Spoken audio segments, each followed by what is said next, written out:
నమ్మి ఆయనకి మద్దతుగా నిలిచి 2 చోట్ల ఆయన ఓడిపోయినప్పటికీ హీఈస్ ఎ స్ట్రాంగ్ పర్సనాలిటీ నుంచుంటారని నమ్మి బలంగా ఆయన వెనక అడుగేయడం జరిగింది.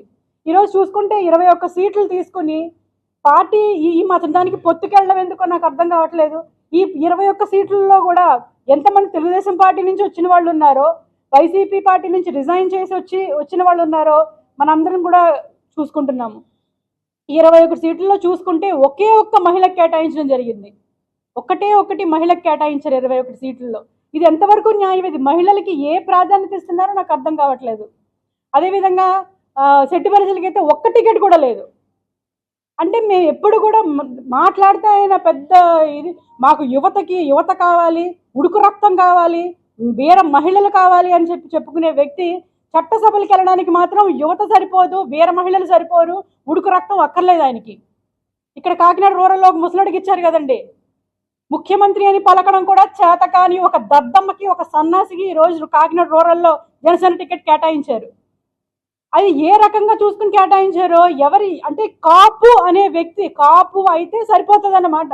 వీరికి వేరే అదర్ క్వాలిఫికేషన్స్ ఏమీ అవసరం లేదు.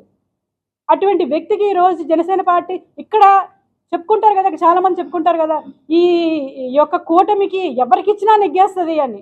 అంటే సన్నాసులకి దద్దమ్మలకి ఇచ్చినా కూడా నెగ్గేస్తుంది. ప్రజల యొక్క వాళ్ళ ఇంటర్నల్ ఆలోచనలు అవసరం లేదు.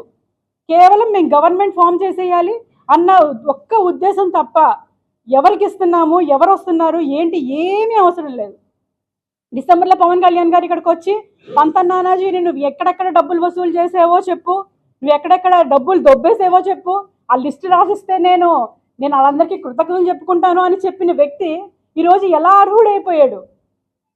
వైసీపీ నుంచి వచ్చిన వాళ్ళు ఈరోజు టికెట్లు ఇచ్చేసారంటే అంటే వైసీపీలో ఉన్న వాళ్ళు పవన్ కళ్యాణ్ గారి ఉద్దేశంలో రౌడీలు, గోండాలు, జనసేనలోకి వచ్చేస్తే పునీతులు అయిపోతారు. ఇదే కదండి ఈరోజు పవన్ కళ్యాణ్ గారి ఉద్దేశం.